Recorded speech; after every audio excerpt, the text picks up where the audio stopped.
Good morning, everyone. Good morning. Welcome to the Sick of This show.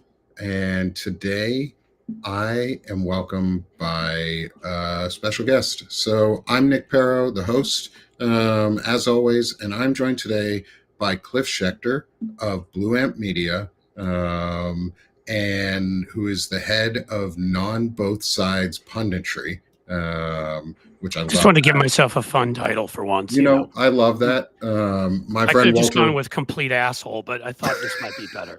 too on the nose for the morning. Yeah, it might Uh, be. my friend Walter Ryan likes to be a level 36 wizard or magic user, so I get it. Oh, So be I mean, creative, have fun. right? If honest with people, I somehow founded it, and I suppose I'm CEO, though I feel weird using that title because that seems like a you know A I poison have to pill like. these days. Well, it seems like if I use that title, I have to like then get divorced and have a second wedding in Venice and spend like $40 million and get fake breastplates and for myself and my And new shoulder spouse plates, you have and to put in the shoulder shoulder plates pads, and like man, like somehow like tighten your back up and all that. Yeah, and yeah, the and look at chin that thing. shit to your chin and get like those goggle glasses or whatever the fuck he was wearing, so I look like a James Bond villain, so like I kind of run the show with a lot of help from a lot of smart people who without whom it wouldn't go. How about that? But That's amazing. So, Cliff, it's so good to see you again. For good to see those who you, man. don't know, I was on with Cliff Schecter and David Schuster last week on Amped Up. And I've been fortunate enough to get Cliff back this week for Sick of This show and cross streaming on Banner and Backbone, as well as on our Twitch and YouTube channels for both. So, if you're in the audience from anywhere, our primary audience is always Substack. You guys are the best community.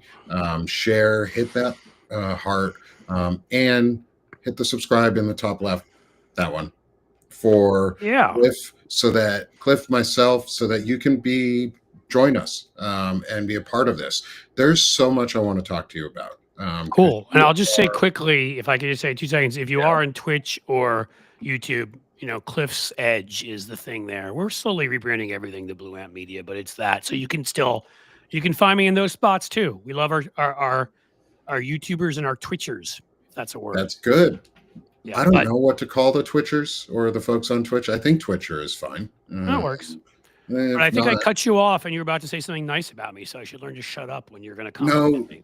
I mean, I don't have to say things nice, No, you but can I actually can. insult me the whole time, and I'm good with that too. I mean, No, I've got better people to I've been insult. on Fox News, so Well, thinking of Fox News hosts, there is definitely one I would like to talk about today, and that's our huh, drunken Pete Kill Them All Hegseth, right. Secretary of Dumbassery, or wannabe Backup weekend Fox News host for Fox and Friends, because drunk clearly backup he weekend. clearly he merited Oh yeah, running one of the world's largest probably organizations and more important ones because of all of the responsibility they gave him at Fox, and even with that little amount of responsibility, he found a way to impregnate a producer who was not his wife. While then his hmm. future third wife, while still with his second wife, which is maybe why his Well, was wife. she married? Were I think they? she was. Were I think she was married too. He was married. Adultery, if he really believes in the Oh yeah, Bible, because something I bad mean, should happen to him. I won't say yeah, it because then I'll get arrested for threatening him or something.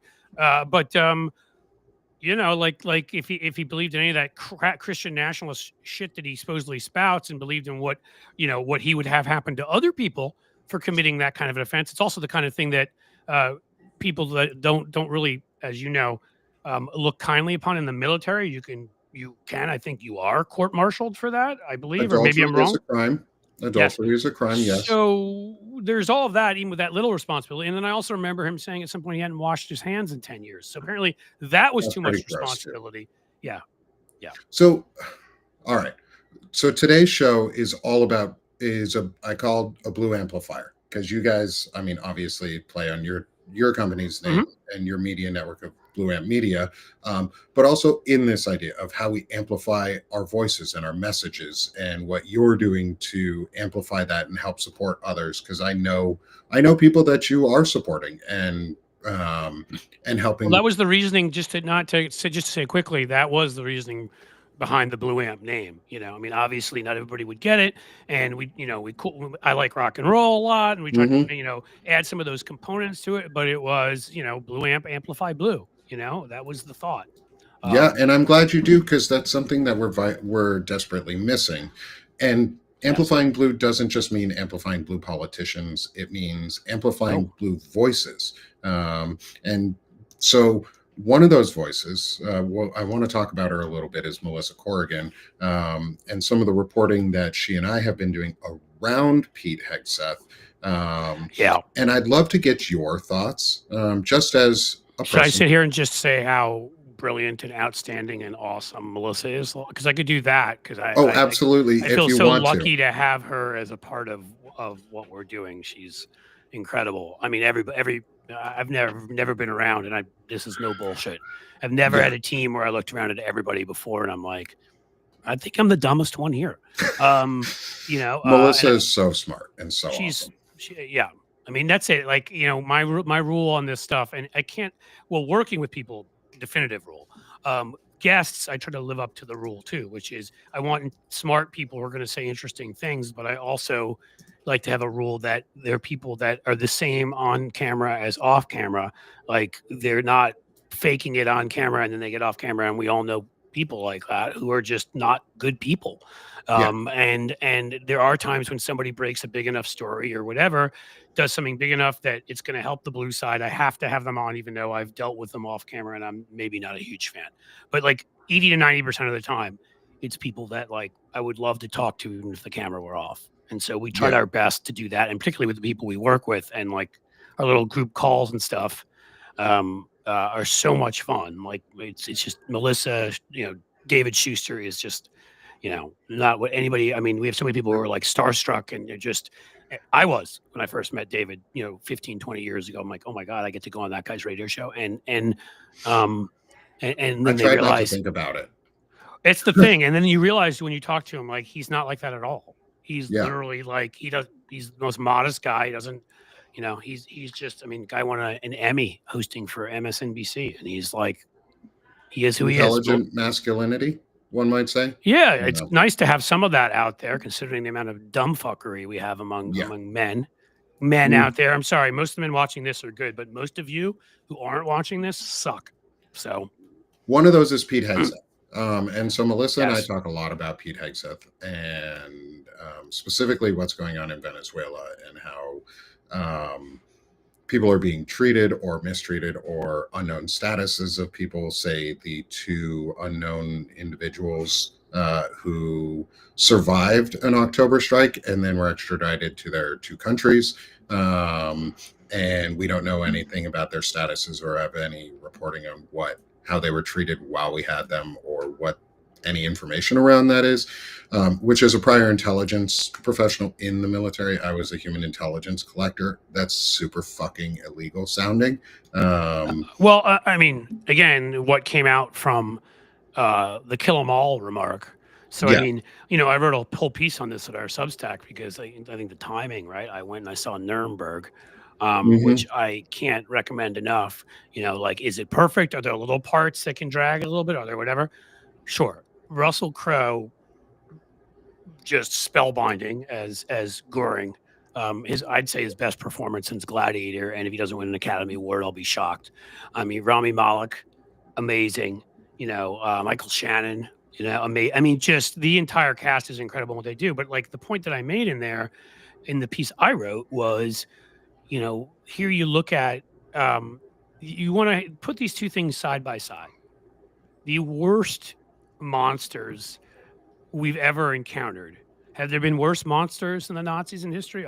Genghis Khan was pretty fucking bad. I mean, almost 1% of us can trace some DNA back to Genghis Khan, which should tell everybody something. 1% of this earth, something like that. That's a lot. So, right, which means I don't think he was seeking consent, let's say. I don't want No, to get into that any further because it's nope. horrific what they did. And there are other groups of people that, massacred, whatever. But in modern history, the Nazis obviously set a hell of a standard for evil. And here we had Robert Jackson, a Supreme Court justice. We had the Supreme Allied Commander, a guy by the name of Dwight D. Eisenhower. People probably heard of him. And the president, Harry S. Truman, and they all got together. Jackson leading the charge, but they agreed and said, would we love to take these guys outside and shoot them? Yes. And Goring was the big name, but they had Rudolf Hess too. He was a big name. A number of other big leaders, various leaders of the Nazis, 22 like upper echelon Nazis they had there among many others. And they're like, no, we're going to do, it's sort of like at that moment where we had the Declaration of Independence or the Emancipation Proclamation. They're like, there's no international law around this. We're going to create it. We're going to say that even the worst monsters there are, that if we believe in due process, if we believe in this system of justice, then we should live by it. And it will tell the world what they did, lay it out there, and make it clear that this is not going to be acceptable going forward. So there's Robert Jackson doing that with the worst monsters you can imagine. And then there's Pete Hegseth, who yells, kill them all, because he can't be bothered to fucking go back and pick up 2 people after his first likely, almost definitively illegal strike. Yeah. All my knowledge of, there's no war declared. Even under the War Powers Act, you have a limited period of time before you have to check in with Congress. Was it 60 to 90 days or something? They've not done that. We have no congressional approval. Obviously, there's no use of military force that's been voted on by Congress. A number of things they've done there have been declared already. Various things, his using signal for certain things or whatever, declared to be illegal by the or just downright fucking stupid by courts. And so, but yet, so again, Robert Jackson tries Nazis. Pete Hegseth blows up fishermen, and I'm going to call them that because until he shows me an iota of fucking proof that these people are actually running drugs in the United States, why would I believe a word he says? These people lie all the time. And then I'll say the second part, which is, even if they are running drugs in the United States, we tried Nazis. We can try drug smugglers. Also, drug smuggling does not come with a penalty of death. No, that's not the penalty that we provide for drug smuggling. And so if they were, we are doing more than we should for punishment, which is a crime too. Like, over punishing is a crime. It is. Also, and when you have people stranded at sea and you don't go back and get them, that's a direct violation of the Geneva Conventions. It's right there. And one of the things, like, we talk a lot of, me, Melissa, all the folks at Shane Urich, others at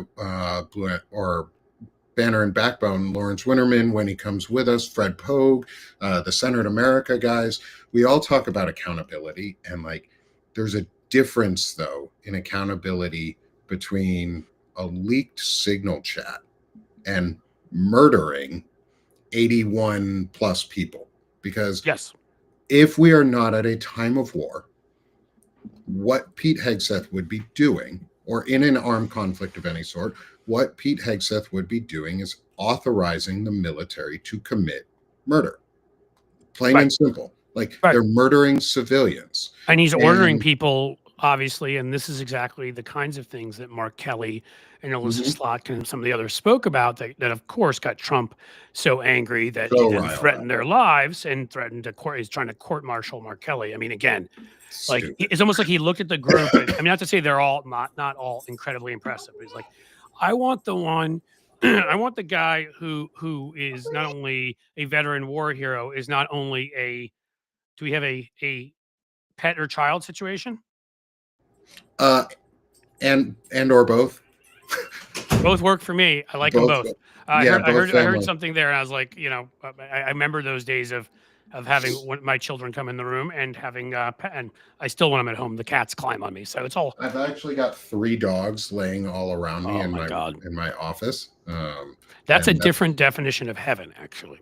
Oh yeah, I love it. I have a shadow who he lays next to me all the time, and then I've got my other 2 who are in here hiding with me, and they're like, oh, So 3 puddles of love on my floor. That's awesome. I mean, and that's why people, anybody out there who goes with you have to be a dog or a cat person. That's bullshit.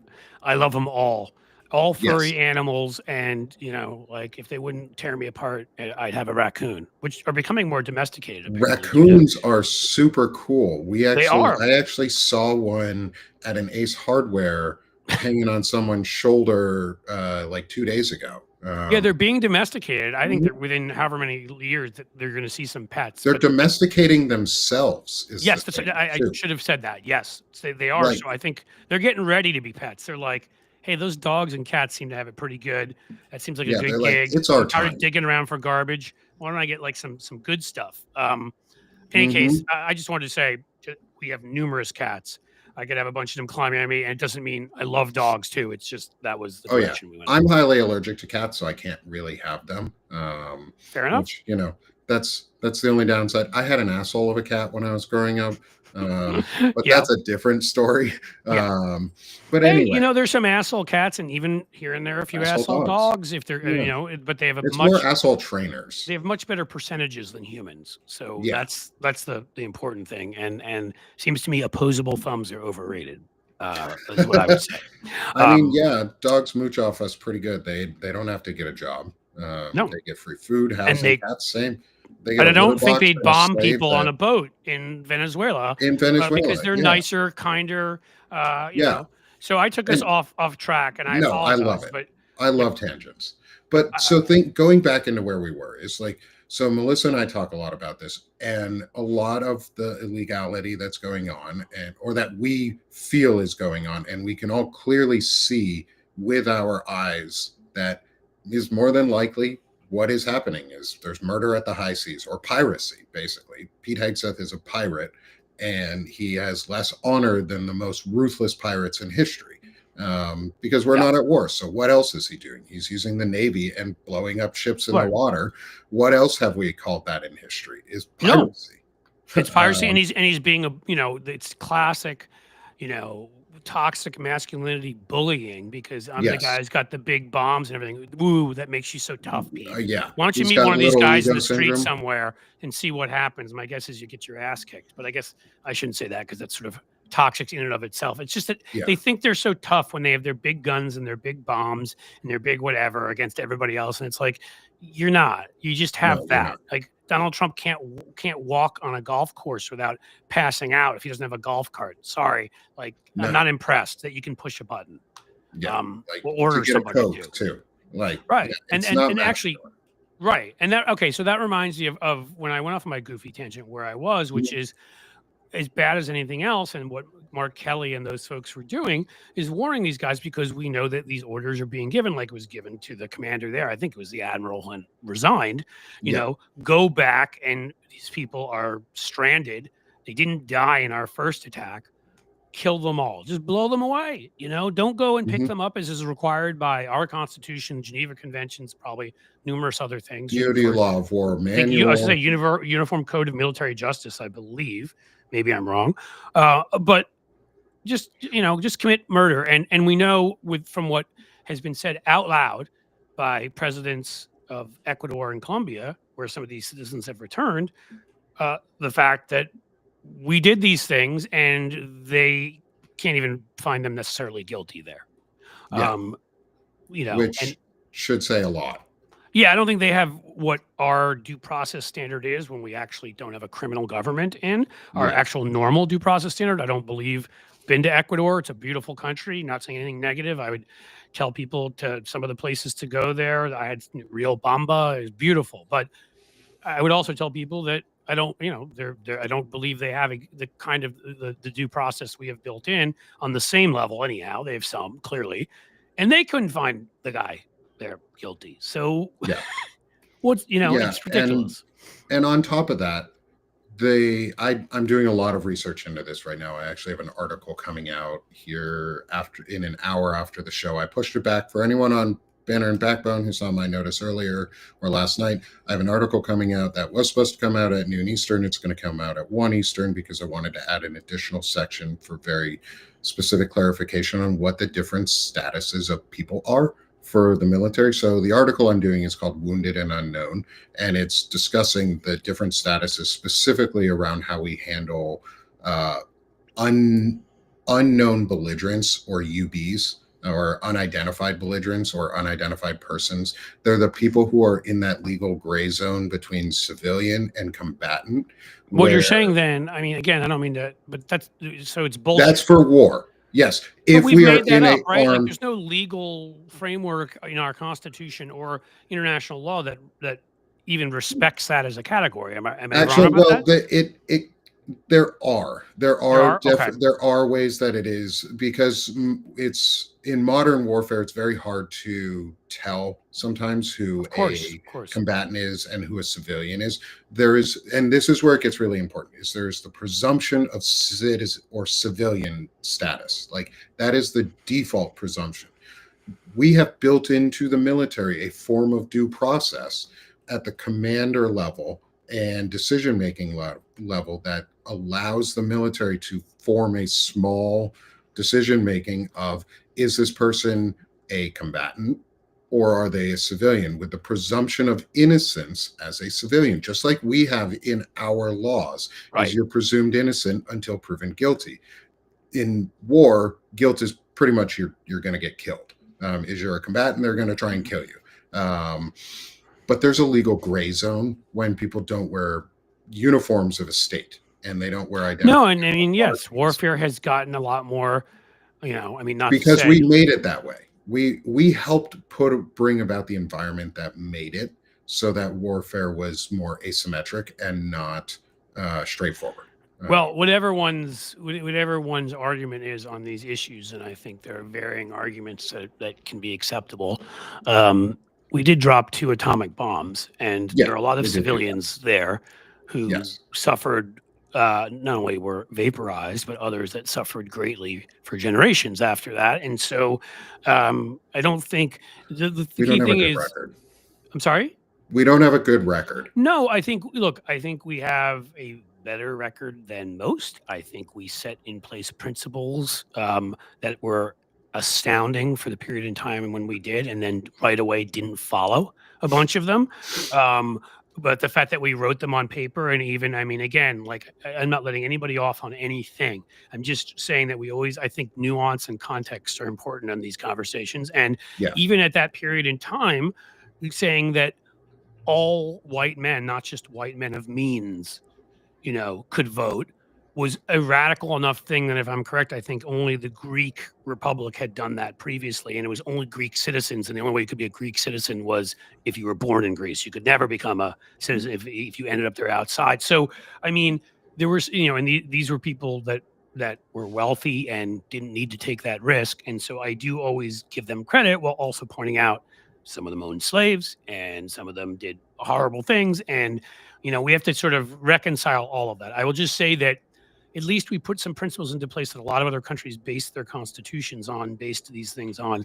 And, at times, at our highest moments, our best moments, not highest, because that's something different. And those moments can be fun too, by the way. And they're legal these days. Okay. They are in a lot of places. No, they are. If they're legal in Ohio, they got to be legal in most places, because we are backward ass. Yeah, some places are pretty backwards. Like Missouri has legal, whereas Arkansas is only medical. Like you. Well, think now we know what's wrong with Arkansas- Tom Cotton, because if he got high once in a while, he actually could smile. I don't know. Yeah, he's a that prick. Yeah, well, yeah, he's a we don't need to get into him. We don't need to get into him. I'm just saying there were moments, right? Like, yes. we've had the Palmer raids, which were 100 years ago, similar to now. We've had, we interned Japanese folks in camps. It was horrific, and not the types of camps the Nazis built. Let's be clear, there's a difference, but it doesn't matter. There's a difference between a death camp and a concentration camp. Yes. At the same, like we interned and concentrated the Japanese. We did. Correct. And there's no defense of taking people out of their homes, taking their, without their possessions. Just like today, no defense of it. Right. So I don't want anybody getting it wrong. And I'm just trying to point out, again, nuance and context. It's different. It's not Auschwitz or Bergen-Belsen. Okay. It's a different. So, but I'm just saying we failed along the way a lot of the time.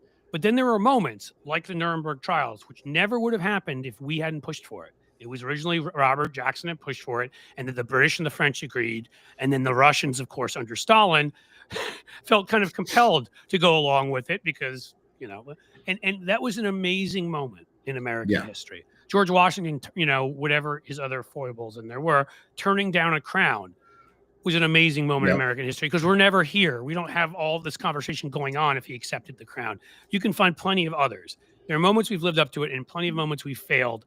But the point is like we have this framework to do great things and treat people well. And we are failing on every level right now. Yes. Because we have horrible people who enjoy, I'd argue, failing on that level because they're just terrible human beings.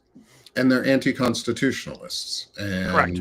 So in all of this, one of the things we aren't doing is we're not framing it in right-wing terms. We're not framing it in right-wing media space terms. If people in the audience, there's someone saying in the audience that even if no parties admit to being at war, the conflict exists and falls under the force of number of international treaties.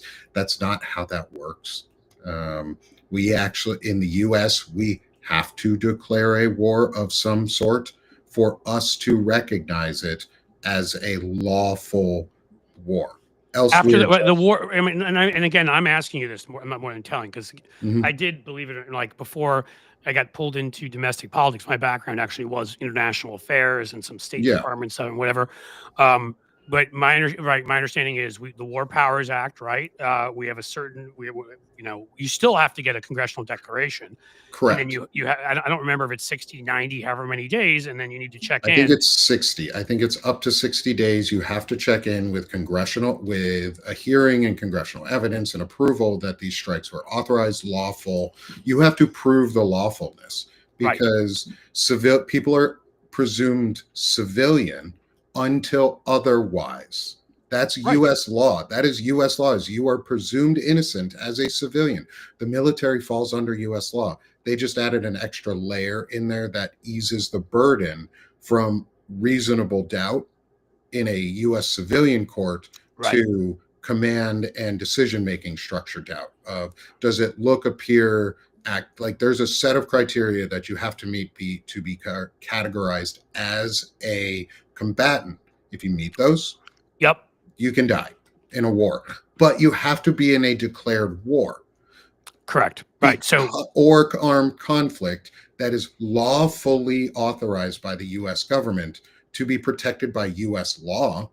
Pete Hegseth and this group have not done that, which is why we're talking about it this way. And though it's not a war or an armed conflict, we're just killing civilians because they have not proven to Congress otherwise. They have not proven to the American people otherwise.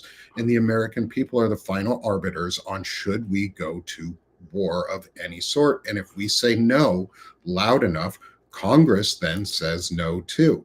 And that's our duty as civilians is to say no to shit like this because we're just murdering people at the high seas. So for the individual in the chat, thank you for your comment. I appreciate it. I believe you're wrong.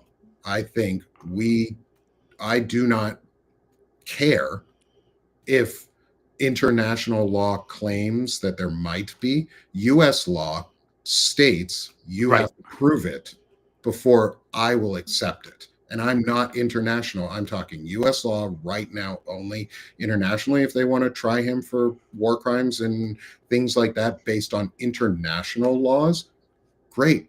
Do it. Go do that. But right now, I care about the U.S. and the Constitution and stopping anti-constitutionalists. So we're not going to frame it in their words of we're in a war or armed conflict of any way. And these are not combatants or narco-terrorists. And the problem is everything sets precedent, and I don't mean to keep going back to Nuremberg, but that's why it was so important. No, it's a great one. Is they were trying to set a precedent for the future. And this, not only breaks that precedent, but the problem for me, and I will say this as somebody who was a fan overall and a lot of specifics of Barack Obama and his presidency, but I do have to be honest here. This is where it frustrated me at the time, and I think we're paying the price now of the not looking back aspect of it, because what we did, pre George W. Bush, I don't think this kind of shit flies. But after you come up with memos to justify torture and like, oh, it's just slight waterboarding, just a little bit. They were thirsty, the kind of thing that we actually talk about the Japanese held them responsible for after World War II, because Oh they yeah. waterboarded our soldiers, and we called that what it was, a war crime. Um, Yeah. you know, so I mean, when you can justify that, when you can justify again these sort of non-persons that are hanging out at Guantanamo, Mhm. that don't have any status of any sort. And again, I know, look, again, I always repeat these as sort of some of my most important words, nuance and context, which is, you don't have to say somebody, oh my God, they've never done anything good, or oh my God, they've only done good things. I can be happy for where, or not happy, but I can be, say it was a good thing where Dick Cheney ended up, which was endorsing Kamala Harris and those things, and still say he's one of the reasons we're here. He was Mhm. awful and horrible as vice president, and helped put in place, to me, the culture that has us sitting here dealing with this shit right now. Him Yeah. and Rumsfeld and Wolfowitz.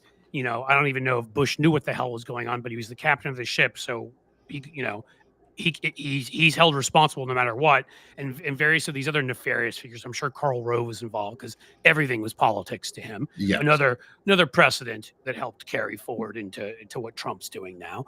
Yeah.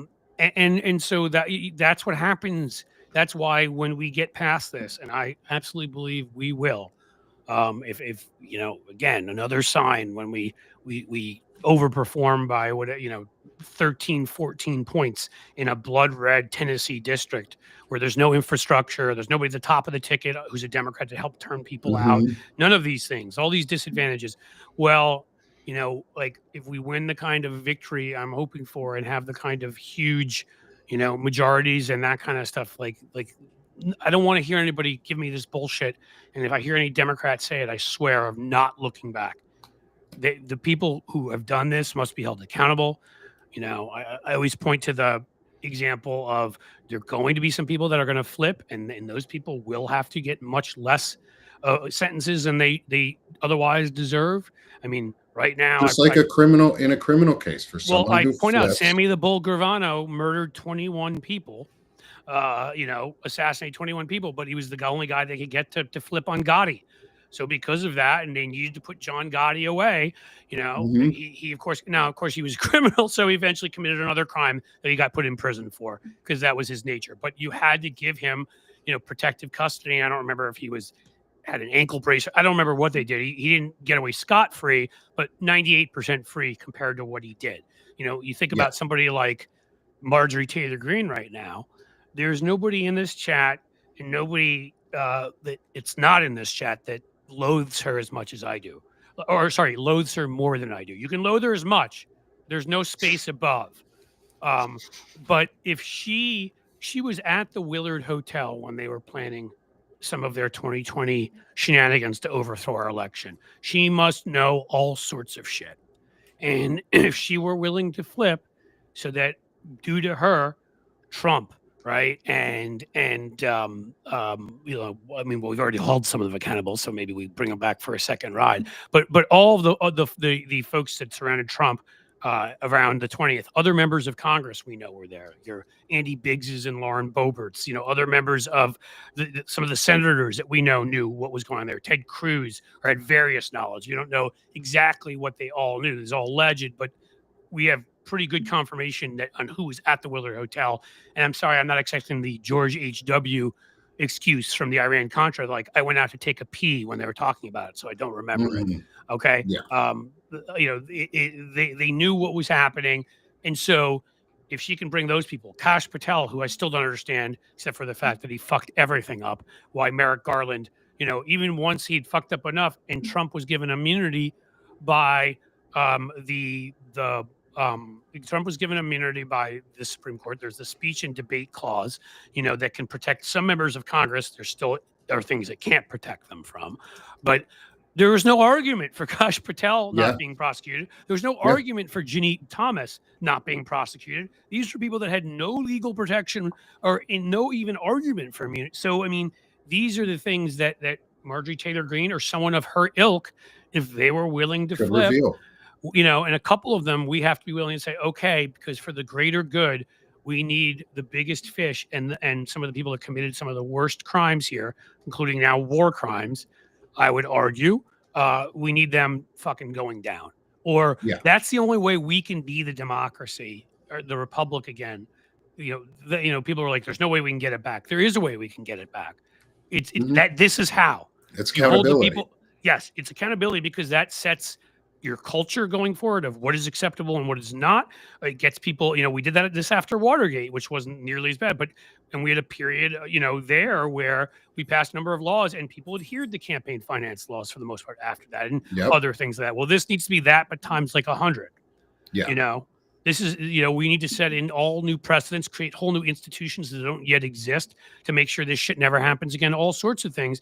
And if we have to let a few people off to go after the vast majority of them, but it has to be clear that our government can never be used as a piggy bank again. We're not going to trust you to share your tax returns or follow the emoluments clause. There has to be ways of enforcing that beyond just Congress doing its job. We've learned quite plainly that you can get a Mike Johnson loser stooge who just stares up lovingly at Donald Trump and will do whatever is asked of them.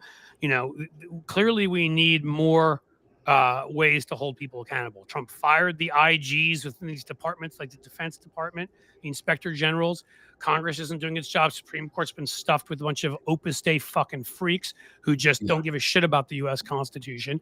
In fact, they do. They want to undo it. And those can't be the only places where we have accountability. We have to find.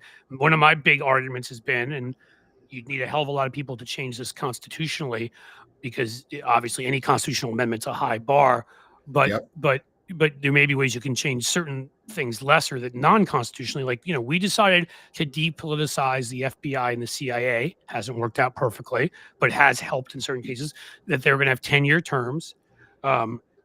We need to strengthen that the way he was able to just fire people. No, there has to be cause. You can't fire them because they're investigating you.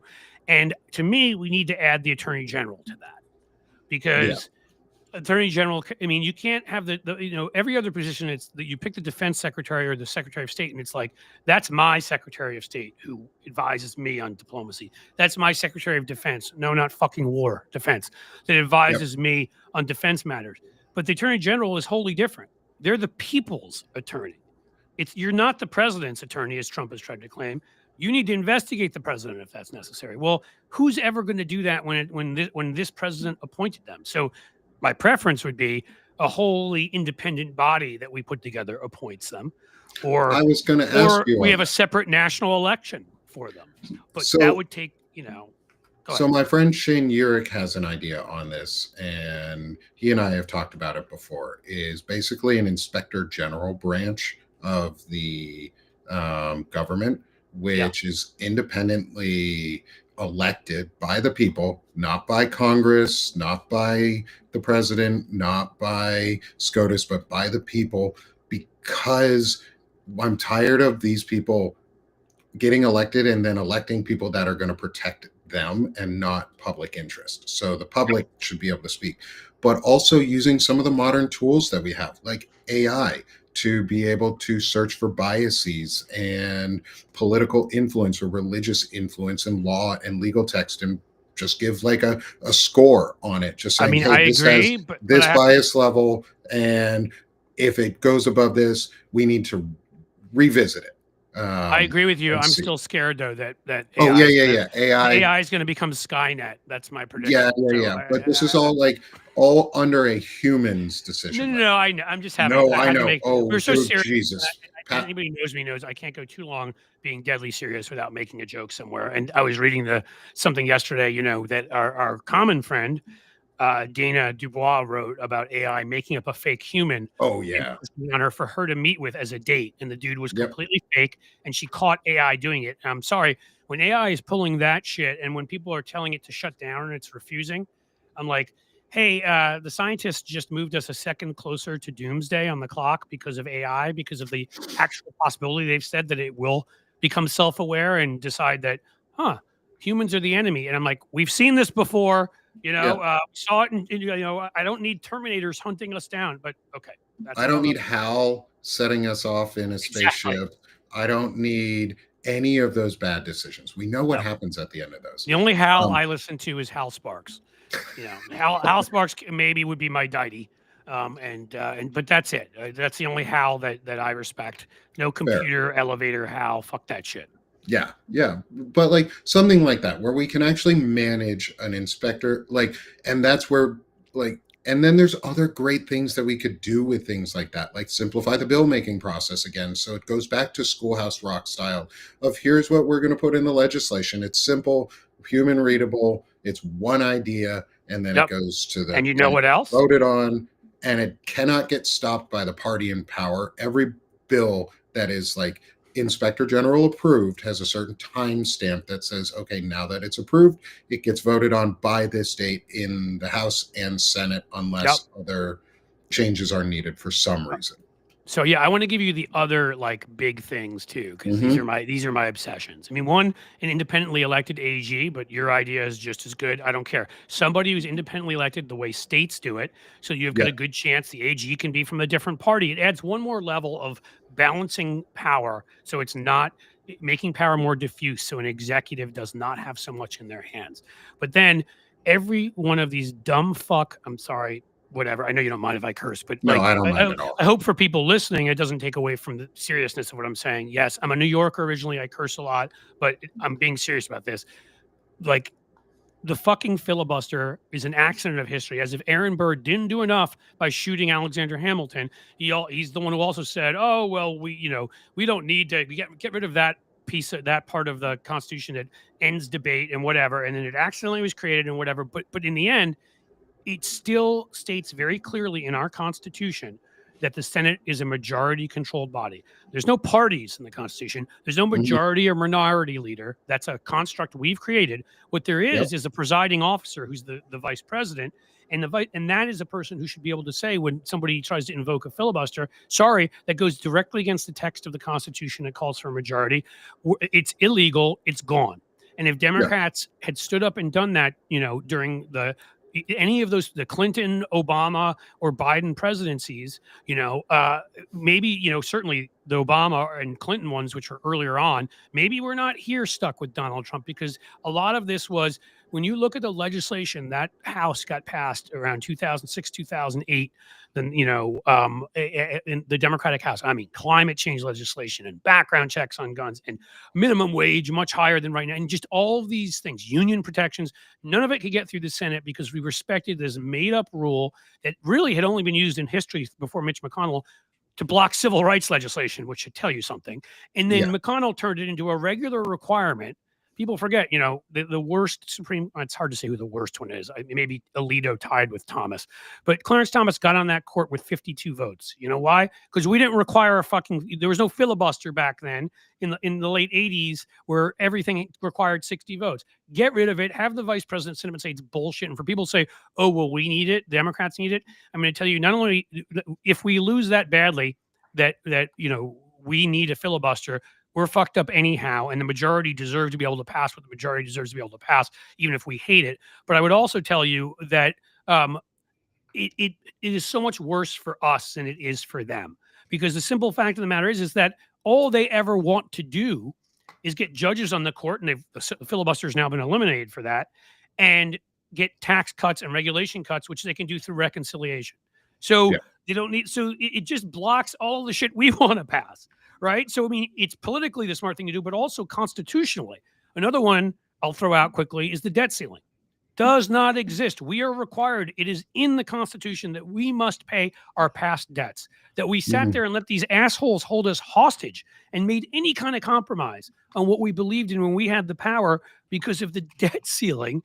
When again, people would advise and just say Obama could declare it paid, which he could have, or could mint $1 trillion coin. There's so many ways around it, but that shouldn't have even been necessary. It should have just been like, sorry, what you guys are doing is unconstitutional. We have to pay our debts. We're paying them. Fuck you.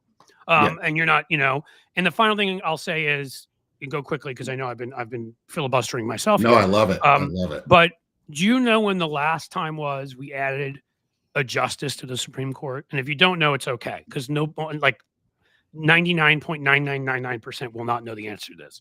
Do you know last time we added, so the number of justices we increased?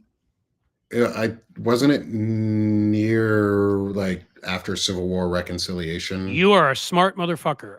It was 1869. We had 30 something million people in this country. We now have 13 times that, or whatever it is, right? 12 times that, 13 times. And so what I'm saying is, beyond the fact that they've politicized it and stolen seats, and I do hear people say, oh, we need to go to 13. Well, of course we do. But no, 13 isn't near enough. They reject over 99% of the cases that come in. They can't do their job. It's beyond just the political depoliticizing it. It's that they can't take most of the cases that come in. Like that court, we should add slowly until that court, I would say at the bare minimum, gets up to 21 justices, and they've got revolving groups of them that look at cases. So you can't predict who the justices are going to be. So try to politicize it. I dare you. Almost like our normal courts system is, where it's a roulette wheel who gets chosen to be the judge. And I would argue eventually getting up to 27 justices, because if you think about it, that's only 3 times as many as we had in 1869 when our country's grown by 12 or 13 times. You need at least that. So, I mean, that is what I would argue for. But I would say at the very least, anybody saying less than 17 or something like that isn't looking at the yes, it would depoliticize it. We accomplished one thing, and yet still most of a case law would end before the Supreme Court, and would ignore big issues because we wouldn't have enough people to look at it. Those are my those and the Attorney General thing are my big things, even though I've got plenty of others I could. I was going to ask, like, one of my big questions is, and I started asking it this week to my friends, is we have 11 months to win our democracy, to actually win. We have 11 months until the 2026 elections are over, and we have to win in that time throughout every month for the next 11 months. And assume during that time, after we know the Willard Hotel and Donald Trump, and we know what other stuff he's done. Assume that it's not going to be just the normal stealing a couple % of our vote, which they do routinely here in Ohio, Florida. The results always look worse in states controlled by Republicans for us, because in Tennessee, I'm sure there were some voters that wanted to vote for Afton Ben who probably largely, if they were black, had been disqualified from voting, and her total would have been or the district was just so fucked up looking because of gerrymandering. Well, that of course goes part of Nashville isn't even in the district. Right. That goes without saying anyhow. The gerrymandering is ridiculous, but I'm saying, like, they already cheat in elections. Yes. They have. We have to win so overwhelmingly. Right. So now I'm adding onto that, though, another level, not just the George W. Bush or the George, or the Reagan, George H.W., whatever level of cheating, which has gotten worse since the Shelby case in 2011 or so, and the Supreme Court overturned that, has gotten even worse. I'm talking about, like, the National Guard to me is, and you can, I'd love your opinion on this, is nothing but a test run to, if they're getting their asses handed to them badly enough in states controlled by red governors where Trump knows they won't stand up to them, going into blue cities where we may elect Democrats, like the one I'm in. I'm in a state that leans red, but I've got a Congressman, Greg Landsman, who's a friend of mine I love, who is a Democrat, going in and shutting down polling places in blue cities in red states, in St. Louis, in Nashville, in places, wherever the hell it is, so that they can stop us from winning Congress. Or a state like this that I will tell you right now, if people vote on 2026 the way they voted in this Tennessee district the other night, if they vote in Ohio that way, Sherrod Brown wins walking away. I think Sherrod Brown's going to win anyhow. He overperformed Kamala Harris by 8 points and only lost by 3 when Trump was popular, and when Trump, or at least here, popular enough and on the ballot. He's not going to be on the ballot. He's the most unpopular president ever, and Sherrod Brown's an amazing candidate. If we do what we did the other night, Sherrod Brown might win by 7 or 8 points. I mean, it might be that level of a Sherrod Brown win. Well, what do you think they're going to do if they think we're going to get a majority in the Senate or the House? They could send in the National Guard, for example, here in Ohio, to the 3 Cs, as we call them, Columbus, Cincinnati, and Cleveland, where a lot of our vote comes from, and try to shut it down. We need a legal team prepared for that. We need other people willing to go out in the streets and shut shit down, not violently, non-violently, civil disobedience, block them wherever you are, sit in the streets, do whatever you need to do, but we need to be ready for that. And because I'm tired of trusting that the DNC will be ready when they never fucking seem ready. So I'm just going to put this out there, is there's a constitutional guarantee for a well-regulated militia. It does not require bearing arms to have a well-regulated militia. Great point. So Great point. let's just put that out there. No. We have been taught, because they do it on the right all the time. The Proud Boys are a regulated militia. They have rules and laws and regulations. They got into what they did. They are a international terrorist organization because they operate in Canada. So we can claim them as a terrorist organization because they terrorize outside the U.S. And we could call, I think you could call them domestic terrorists anyhow. But I think, because when you're part of an attack on the Capitol on January 6th, I think, you're a terrorist. That pretty much settles it. Yeah. And like Melissa has been saying in the chat, our good friend Melissa Corrigan, hey, Melissa, is we have to win the narrative. And part of winning the narrative is defining what words mean and how we use them and how we relentlessly talk about them, and we stay on our own messaging. Like, so you know how obsessed I am with this? I mean, the only thing I got up and gave a lecture when I was in grad school on a topic I knew really well and was asked by the professor, which was kind of an honor for me at that time, on the Powell memo. And I would say to everybody in this chat here, if you don't know what the Powell memo is, right when this is done, look it up. It was the blueprint for how the right built up their infrastructure to control the narrative. And as Melissa is saying, this is, again, for those of us, the marketing aspect of the Democratic Party is fucking mind-boggling. There's exceptions. Jasmine Crockett, amazing. Chris Murphy, amazing. But our leadership, and I sit there and I'm like, this is like marketing 101. You have a narrative. Underneath your narrative, you have a couple of key emotional, strong messages that tie into pop culture, that tie into history, that tie into things that move people.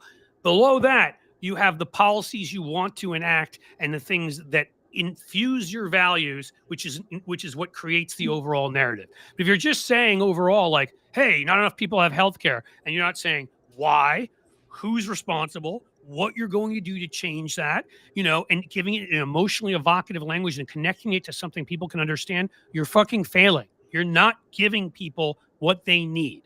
So that is what drives me nuts, and I don't get it. This thing that, I want to like Hakeem Jeffries. I swear I want to.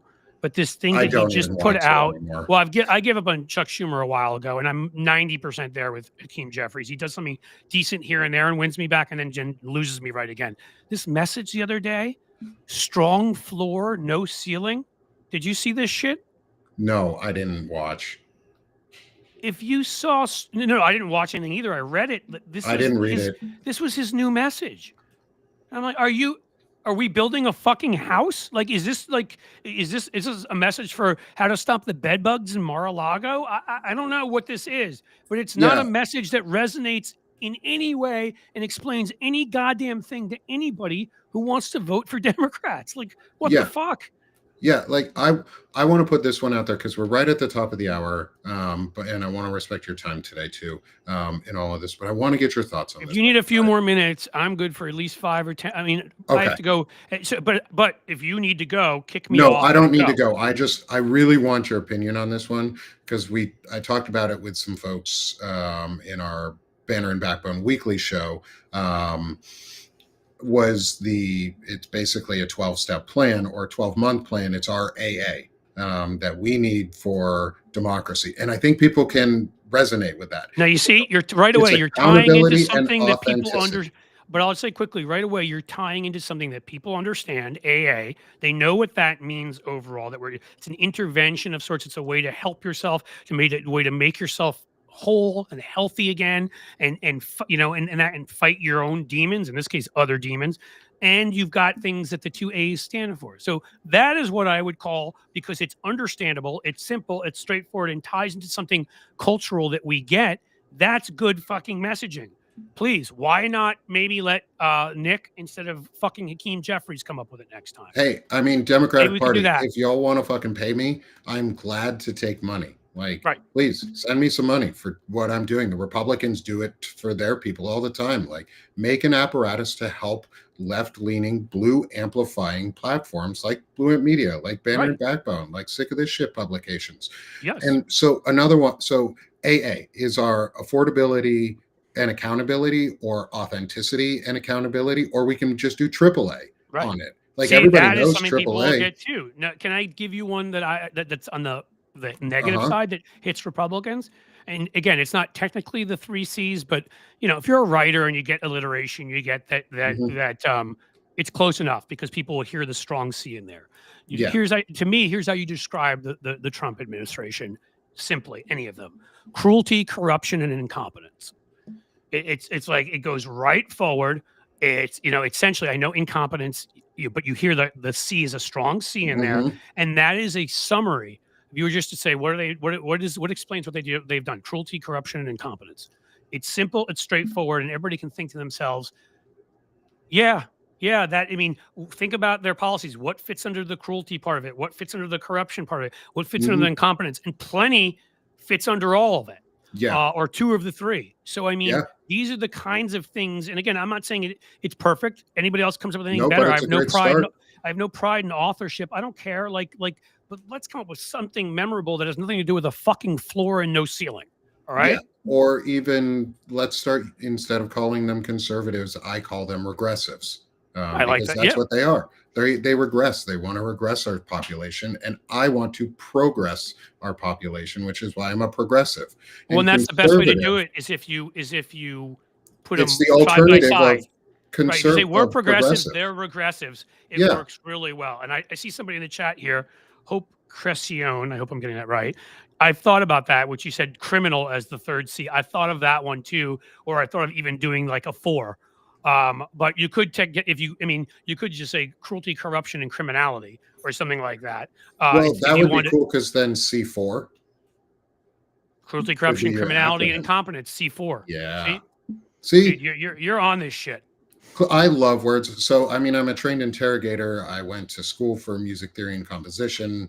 So I have a degree in that, and I love creativity. I write poetry. Like, I like describing things. That's my thing. I like connecting people, and I like being able to use the right words when they mean things and how they So mean that's how things. I am. We're gonna have to geek out at some point because Oh, I'm the one who absolutely. sits there, and if the word isn't perfect for the metaphor or whatever I'm saying in my piece, like that was what my grad degree is, and was international affairs, but writing and communications. I thought I was gonna be an international journalist, and all I do is whenever I sit around and I've got ideas and need to do something, I sit and I write songs or I write poems or I love all of that.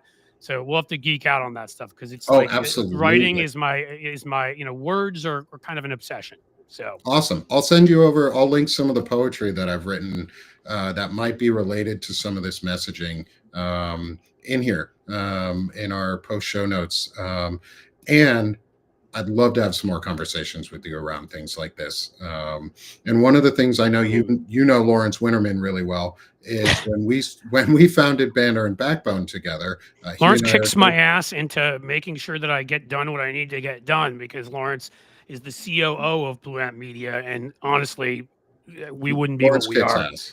I Yeah. mean, again, like I'm not just saying it to say it. Like we wouldn't be what we are without him because Yeah. I may be have some good words and I may be okay on camera, but I'm ADD and I can't keep my sock drawer organized, much less everything we've got going on. So I mean, it's Yeah. it's yeah. And so one of the things Lawrence and I came up with early, though, in Banner and Backbone was our acronym RISE. And I want to see what your thoughts are on it. It originally is Restore Integrity, Service, and Ethics. But I think it needs to be maybe something more powerful than restore, because restoring means going back to. Right. And maybe like reinvigorate, revitalize, reignite. So can I say one thing quickly? I have to say one thing quickly because just to hope again. I appreciate what you're saying there, and you don't know the shit that I would take because part of my wife's family is Sicilian. We've been back to Italy more. I've been there except for France where I lived more than anywhere else, and my son now, my younger son is taking Italian, wants to live over there, all this sort of stuff. So they make fun of me all the time when I get in it, and I've spent enough time there that I should get those pronunciations right. So my apologies. I will work on the Sione.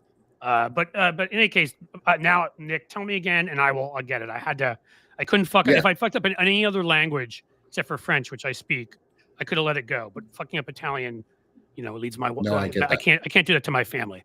No, I okay, get that. Go ahead. So Sorry. we have an acronym RISE, which is currently Restore Integrity, Service, and Ethics. But restore we don't want to restore. I don't want to go back to what we had. I Yes. want to look at the framework that we have, and I want to make it better, because the Constitution is amendable for a reason, so it gets better, so we make a more perfect union. What do you think about a stronger word in there, like reignite, revitalize, or Yeah, because restore?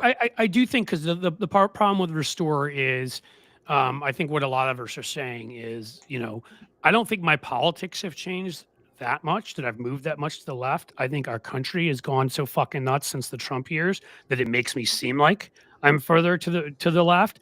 And so what I realize now is, and I say that for a reason, pre-Trump, I think that the system was reformable. After Trump, if Democrats had had the courage to do it, like get rid of the filibuster, that kind of stuff. At this Yeah, point, so much has been so corrupted and messed up that I don't want to restore. It's like what I said about Nuremberg. It's like what FDR did with the New Deal. It's like what we did and then failed to enforce after with Reconstruction. We need a whole new system of laws, regulations, norms, culture, just whatever. So yeah, I wouldn't want restore. Reinvent is an interesting one. I wouldn't want to, it's like reinvigorate. I kind of like, but I think that might be too long. And frankly, we have to remind ourselves that not everybody is on, reads constantly and may not understand that, and we need to reach low information voters. we're seeing a Um, lot of people say reform. Reform, I like I like also, except for reform is good, but I don't know if it's strong enough.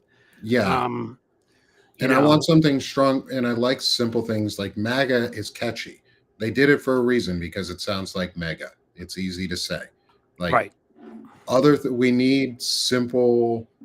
We need to bring our language to the same that other people speak, which isn't dumb. People are not dumb. None of this conversation has been dumbed down. We just speak it in a way that is easy to understand and consumable. At least I hope.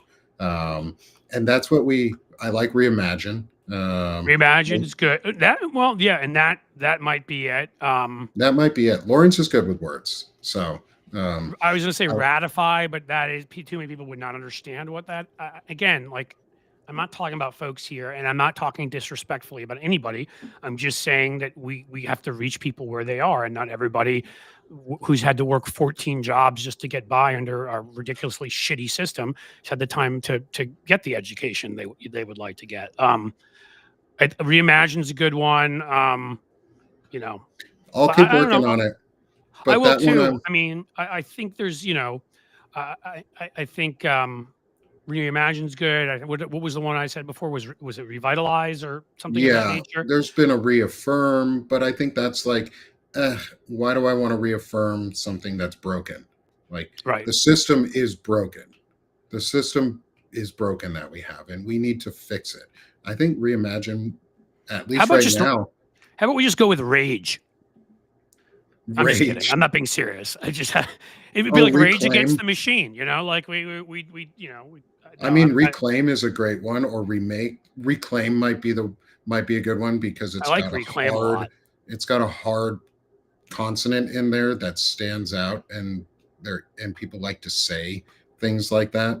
What Uh, are give me the other words again? integrity, service, and ethics. Integrity, service, and ethics. Okay. So it's got to be something about like rebuild, like it's about creating new, and but I don't want to recreate the Constitution. I don't want to reboot the system. Right. I want to reclaim or realize the dream of the integrity, service, and ethics. But it's about what we need to do as individuals. It's like Lawrence's um, idea of a citizen's oath. It's about Right. taking responsibility, and I want things that people grab onto and go, ooh, I want to do that. That's what Right. I want to be a part of. So I want to leave us on that, maybe. No, We I think mean, I've about got a some of bunch this. that are popping around my head, but I don't, I've said a few of them. I don't feel like any of them are perfect. So I want I mean, this I want perfect. So I'm going to think about it a little bit because, Awesome. you know, And there's, yeah, go ahead. Sorry. no, go, please finish your thought before we. No, I know that we've run late, and I was gonna thank you for your willingness to talk to me longer than Yeah. you And had to. it's not a have to, it's a want to. This was fun. I really appreciate getting to talk to you, Cliff. And as Me part too, of all man. my shows, I like to do an amplification for the people who are on here because that's what it's about. It's about community over competition. And I'm not competing with Blue Amp Media. I want them to thrive. Like a lot of the friends that I have on Substack now work and support Blue Amp Media, and that's amazing.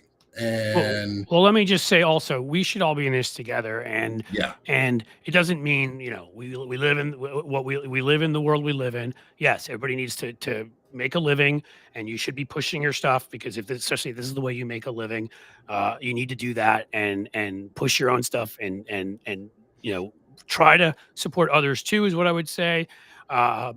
It's just when certain, and I'm not going to say anybody specific or anything. I don't feel yeah, like ending that way. But when certain aspects of, sorry, somebody just hit me up with something. When certain aspects of independent media start looking like corporate media, start looking like they're a machine, start looking like they're all about profit, you're doing it wrong. This is what I would say. You want a yeah, professional. Certain things need to be professional. A professional look, hopefully, and what in professional, like your knowledge base and these kinds of things. But when you start when it's just a media organization and it's like, how can we just, that profit margin's too low? And I mean, then what are you doing this for? yeah, You know, I yeah. mean, that's the way I see it. So, Yeah, and um, I mean, you guys amplify. I know you have the creator fund and you give mhm. back to other creators. And I love that because you support, you collaborate. It's community over competition and you're Yep. building people up. And so go support Cliff and Blue Amp Media and however you can, free or paid for them. I am a huge fan of the work they're doing. I also have a lot of friends there. So it's easy to be a fan of the work they're doing. And I think it's great. I think you guys deserve all the growth that you've been having, and I appreciate everything that you've been putting out. It's helped fuel some of the new content for me to be able to go out and say, I need to say these things and put information out. Well, And thank so, you for that, and thank you for everything. Again, I can pay the same compliment. I think when folks with your background in military intelligence, in these areas who have credibility come and speak out against what these guys are doing in very plain terms, spoken terms, and not bullshit, highfalutin stuff where people are like, what are they saying in the end? But just put it mhm, plainly about what these guys are doing, laws they're breaking, right? yep, Treason they're committing, and I know that you may yes. not use that word. I don't Oh, know I if you do. do, because I know that I know in the military there's a high bar for actually, but I don't know. I think Proof planning of, an insurrection against your own country and bowing to Vladimir Putin and certain other things probably qualify. yeah, So, um, yep, just the fact that you're out there, folks like you who are out there and speaking out, I think that is so important. So, thank you for appreciate that. that. Yeah, I appreciate that. And so go support Blue Amp Media. Come support me at Banner Support and this guy Backbone too. Yep. with our media network. Lawrence and I are building an incredible community machine. And because of the community that's around us. And then come support me here at Sick of This Shit Publications. However you can. Just the biggest piece of support is amplify our voices by sharing, liking, restacking, forwarding emails, sending this into your text chains, your group chats, things like that. Do all of the easy things to send these things forward when they come back out. So There you thank you, go. Cliff, for being with Thanks, us man. I really today. appreciate it. Yeah, It's been I appreciate the extra time and the incredible conversation. Thank you to everyone in the audience who's been with us. We have over almost 600 people in our audience here in all right. Substack. Thank you all for being here. Before we go, hit that subscribe in the top left corner. Everyone become a free subscriber with everyone on board. Thank you so much. This has been really fun. I look forward to talking to you again, Cliff. Um, Absolutely. and as I say at the end of all of my shows, so let's stop being sick of this shit. Now we're going to start doing this shit. So have a great day, Excellent. y'all, and I'll see you soon.